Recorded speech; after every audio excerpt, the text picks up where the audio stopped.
सत्यप्रकाश, जरा ये बताइए कि जब पोलराइजेशन ऑफ वोट्स तब होते हैं जब जनता को ये पूरी तरीके से गारंटीड नहीं होता कि पॉलिटिकल पार्टीज में जो चुनावी मैदान में हैं उनको लेकर के बहुत ज़्यादा जानकारी नहीं होती। अब क्योंकि महाराष्ट्र का जो सिनारियो है सत्यप्रकाश, ये बहुत ही अलग है।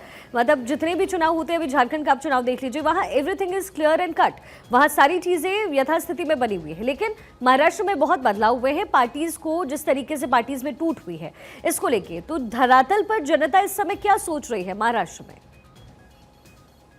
बिल्कुल, देखिए पहले चुनाव जो है दो पक्षों में होता था, पक्ष और विपक्ष, लेकिन इस वक्त महाराष्ट्र में चुनाव 6 पार्टियों के बीच में हो रहा है। शिवसेना का 2 पार्टी, एनसीपी की 2 पार्टी, भारतीय जनता पार्टी और कांग्रेस के बीच जो चुनावी मैदान लड़ा जा रहा है। लेकिन जनता के बीच में एक असमंजस की स्थिति है कि जनता किस शिवसेना के पास जाए, किस एनसीपी के साथ जाए, शरद पवार की एनसीपी के साथ जाया जाए या फिर अजित पवार की एनसीपी के साथ जाया जाए।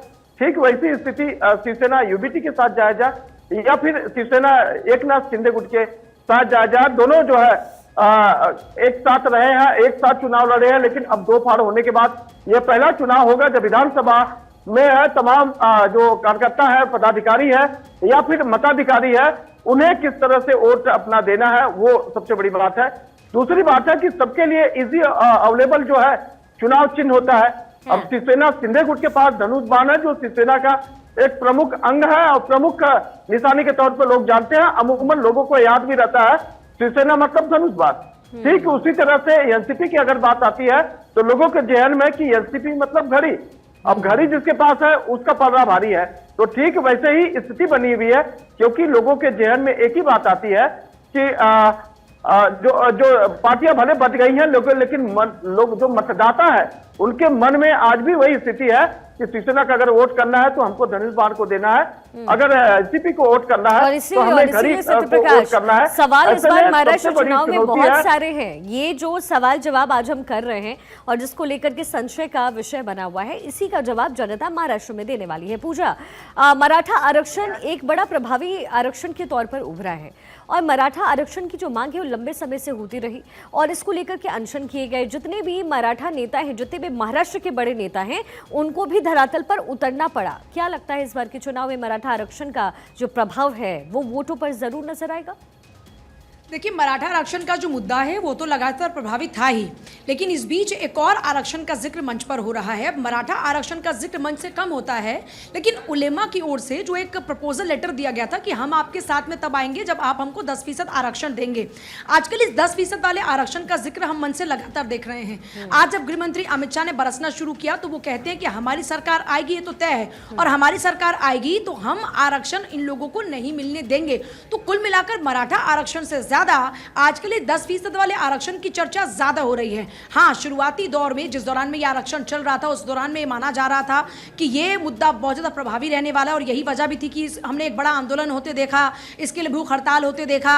हालांकि फिर एकनाथ शिंदे ने लोगों को मनाने की कोशिश की, उन्होंने कहा कि आपकी मांग को माना जाएगा। अभी हाल फिलहाल में भी हमने देखा कि एक बार फिर से ये चिताया जा रहा था कि अगर हमारा हक हमको नहीं मिलता है तो हम फिर से आंदोलन करेंगे। लेकिन इससे इतर उसी के पैरेलल में एक और ये जो मुद्दा उठ खड़ा हुआ है उसने कहीं ना कहीं इसके प्रभाव को थोड़ा कम जरूर किया है। शिखा, बिल्कुल सत्यप्रकाश, पानी की जो समस्या है वो भी महाराष्ट्र में एक मुख्य रूप से उभर करके लोगों के सामने आई और सरकार की तरफ से कोशिशें हालांकि हुई है, लेकिन खासतौर पे जो मराठवाड़ा है और विदर्भ का जो एरिया है वहां पर पानी की बड़ी समस्या है। क्या इसको लेकर के भी घोषणा पत्र में कोई बड़े ऐलान हुए हैं?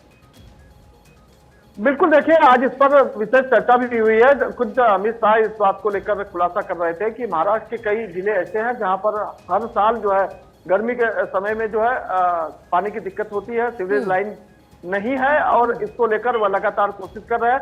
सिवार जो योजना है उस योजना को एक बार फिर से लागू करने की जरूरत है। उन्होंने वादा भी किया कि हमारी सरकार आएगी, इस पर हम जोर देकर काम करेंगे, क्योंकि महाराष्ट्र के किसानों को अगर दिक्कत होती है तो उसका प्रभाव पूरे देश में होता है। अब ऐसे में भारतीय जनता पार्टी ने तो दावा किया है कि जब सरकार बनेगी तो जो पानी की किल्लतें हैं महाराष्ट्र के चाहे विदर्भ में या मराठवाड़ा इलाके में, वहां पर जो है सरकार फोकस करेगी।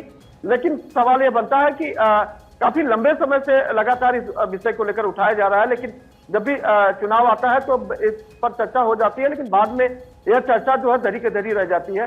लेकिन इस बार लोगों को उम्मीद है कि चूंकि देश बदल रहा है, लोग उम्मीद भी कर रहे हैं कि अब इसी विकास के साथ जो है उनका भी साथ काम हो सकता है। तो ऐसे में उम्मीद लगाई जा रही है कि जो भी सरकार आए, पानी की किल्लत को लेकर जो महाराष्ट्र के तमाम जो किसान है या फिर विदर्भ के जो किसान है, उन्हें इस तरह की सुविधा दी जाए कि कम से कम अच्छी तरह से वो खेती कर सके। सूखा वाला ग्रस्त जो मामला हर साल आता है, हर बार आता है, वो मामला ना हो, इस पर ज्यादा फोकस लोगों का है। जी बिल्कुल सत्य प्रकाश, और यही वजह है कि पॉलिटिकल पार्टीज कोई कमी छोड़ना नहीं चाहती है पूजा।